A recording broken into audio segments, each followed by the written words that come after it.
20 dakikamızı alıyor.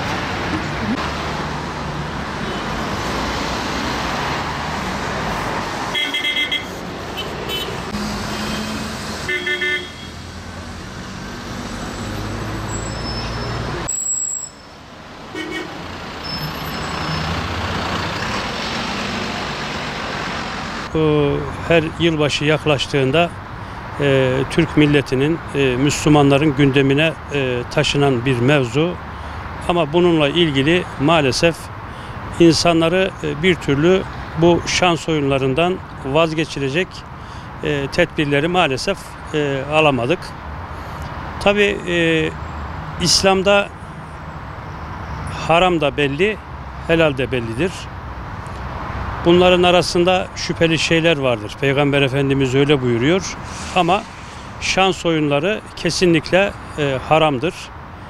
Domuz eti yemenin haram olduğu gibi, içki içmenin haram olduğu gibi şans oyunları da, milli piyango da haramdır. Bu yani sağdan soldan sündürülecek hiçbir tarafı yoktur. Vatandaşlarımız belki olaya biraz daha böyle masumane bakıyor olabilir. İşte bir bilet almadan bir şey olmaz. Yani ben kazanırsam bu parayı hayır işlerine harcayacağım. Fakire fukaraya vereceğim.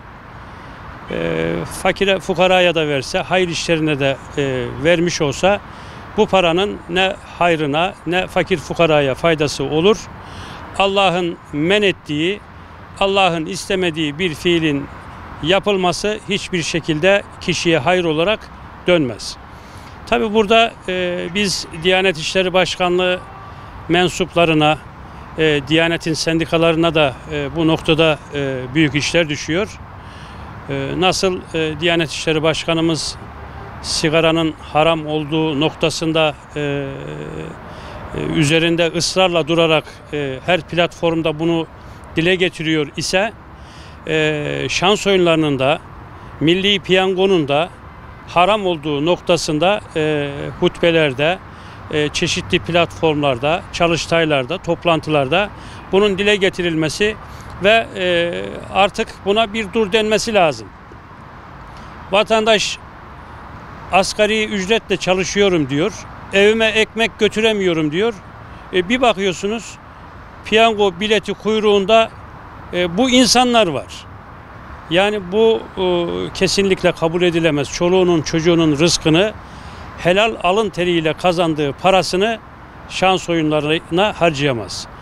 Tabi burada bir şey daha var.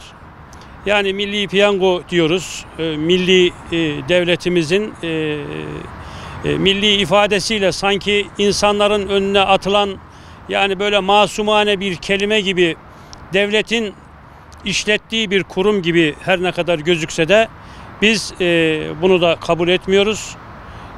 Bu milli olmaktan çıkarılmalı bu kelime, bu kumar şirketinden çıkarılmalı.